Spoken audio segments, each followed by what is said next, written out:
Baik, Assalamualaikum warahmatullahi wabarakatuh.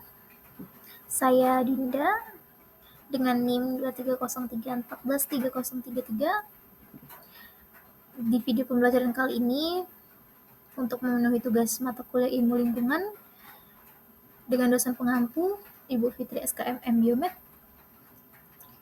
Kali ini topiknya mengenai pemanasan global dan perubahan iklim.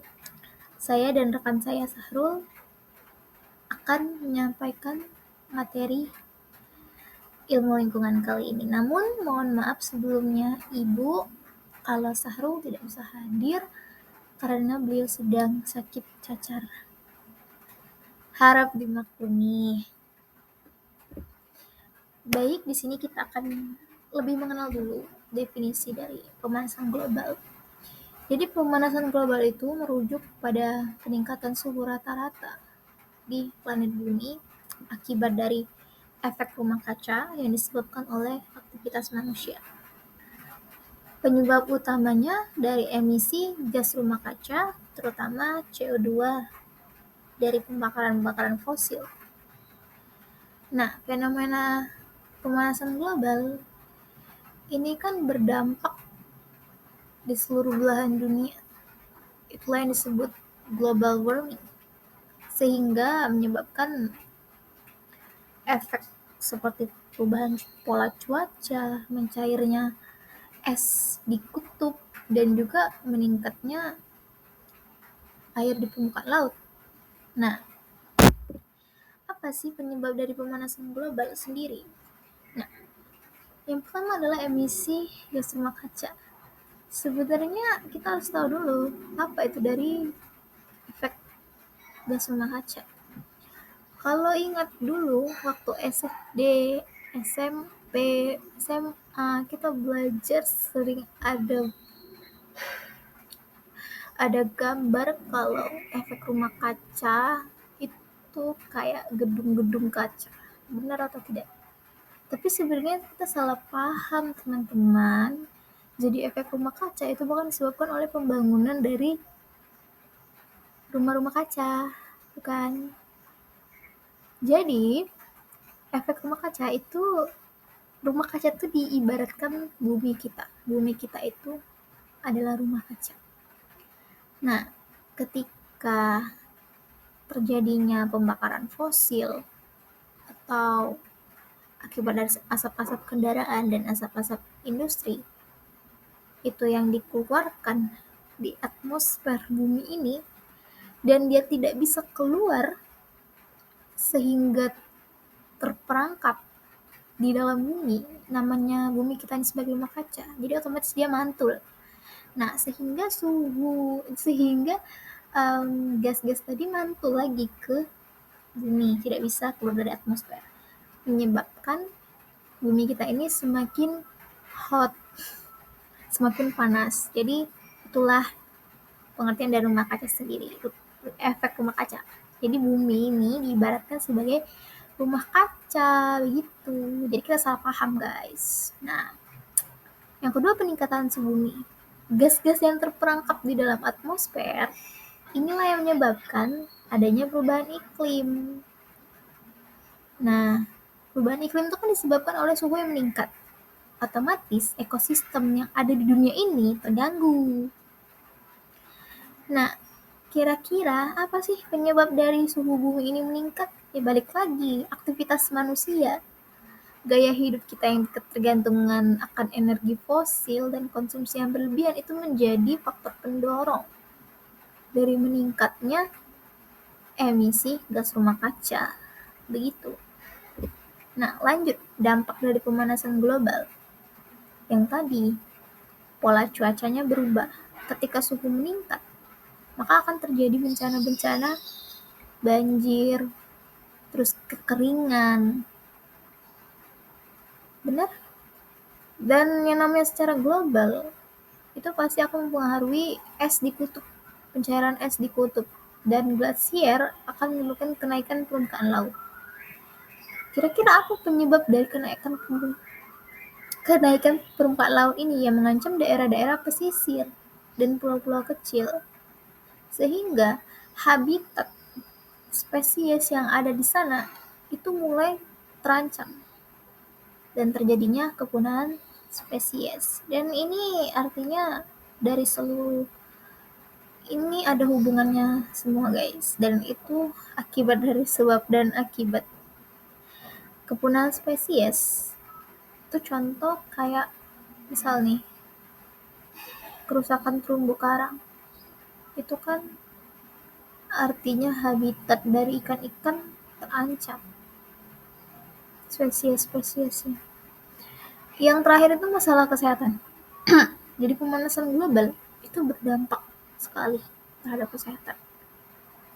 Jika suhu ini meningkat, otomatis penyakit itu akan cepat menular, stres akibat panas, dan gangguan saluran pernapasan itu kan berpengaruh. Nah, perubahan iklim ini analisis data historis dan studi ilmiah membuktikan kalau adanya peningkatan suhu itu menyebabkan cairnya es di kutub. Nah, tren perubahan iklim semakin mengkhawatirkan dengan peristiwa cuaca ekstrim yang semakin sering dan dampaknya yang menyebabkan lebih parah. Tentu ini menjadi ancaman bagi kita di masa yang akan datang. Jika tindakan ini tidak kita antisipasi dengan signifikan, maka akan mengancam kehidupan manusia dan lingkungan di masa depan. Jadi, setelah mengetahui dampak, tidak mungkin kita diam saja guys. Tentu ada upaya yang harus kita antisipasi, yang harus kita tanggulangi. Yang pertama, efisiensi energi. Jadi, energi terbarukan. Jadi, penggunaan pelaratan energi itu harus menerapkan praktik efisiensi energi yang dimana di dalam rumah tangga itu harus hemat-hemat energi, penggunaan energi. Terus ada pemanfaatan sumber energi terbarukan kayak angin, matahari, air itu mengurangi ketergantungan kita terhadap bahan bakar fosil. Terus ada namanya reboisasi. Yang namanya penanaman hutan kembali kan otomatis karena gas-gas rumah kaca yang kita keluarkan dari kendaraan dan industri itu kan terkadang harus diserap oleh si tanaman. Karena kan tugas tanaman itu menyerap CO2 guys dan melepaskan O2. Nah, fungsi penanaman reboisasi ini ya untuk mengurangi CO2 tadi. Nah, yang terakhir ada teknologi tangkap karbon. Jadi mengembangkan teknologi itu perlu agar kita dapat menyimpan CO2 ini sebelum masuk ke atmosfer. Peranan individu dalam mengatasi pemanasan global. Nah, sebagai individu atau generasi Z, mulai dah sadar dari diri sendiri. Alangkah baiknya inisiatif untuk menghemat energi dengan mengurangi konsumsi listrik secara berlebihan. Terus transportasi ramah lingkungan, hindari naik motor, naik kendaraan pribadi. Alangkah baiknya menggunakan kendaraan umum kayak naik LRT guys.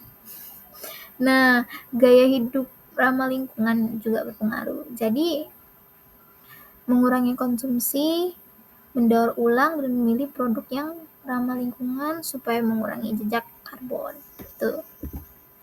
Nah, karena otomatis kita setelah kesadaran dengan diri kita sendiri, alangkah baiknya pemerintah juga ikut mengambil kebijakan.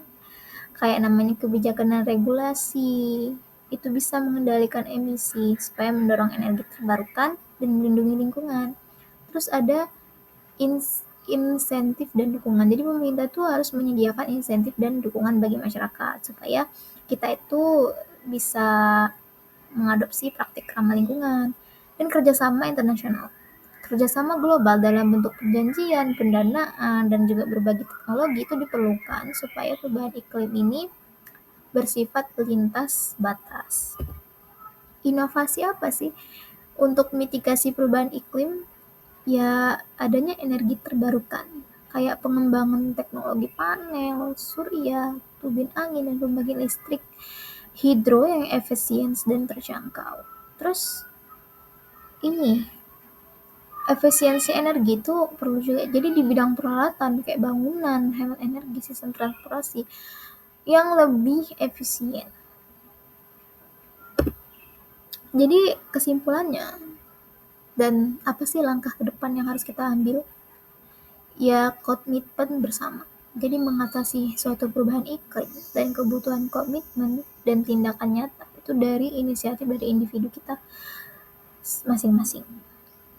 Sehingga pemerintah itu dengan kita bisa bekerja sama untuk membangun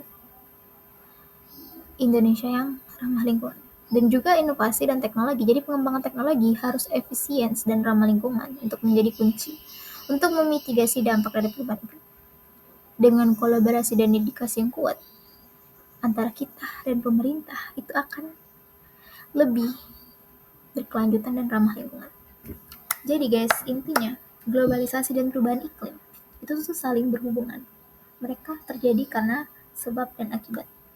Globalisasi, globalisasi, maaf, pemanasan global itu terjadi karena sebab dan akibat. Ketika terjadinya pemanasan global, maka akan menyebabkan perubahan iklim. Jadi itu hubungannya. Dan bagaimana cara kita untuk mencegah dari perubahan iklim sendiri? Ya mengurangi emisi gas rumah kaca. Dengan apa? Dengan inisiatif untuk mengurangi penggunaan bahan bakar fosil secara berlebihan, dan juga berusaha untuk mendaur ulang emisi karbon dioksida. Begitu teman-teman. Oke, cukup sekian video pembelajaran kali ini. Semoga bermanfaat. Jika ada salah kata saya mohon maaf. Saya akhiri. Assalamualaikum warahmatullahi wabarakatuh.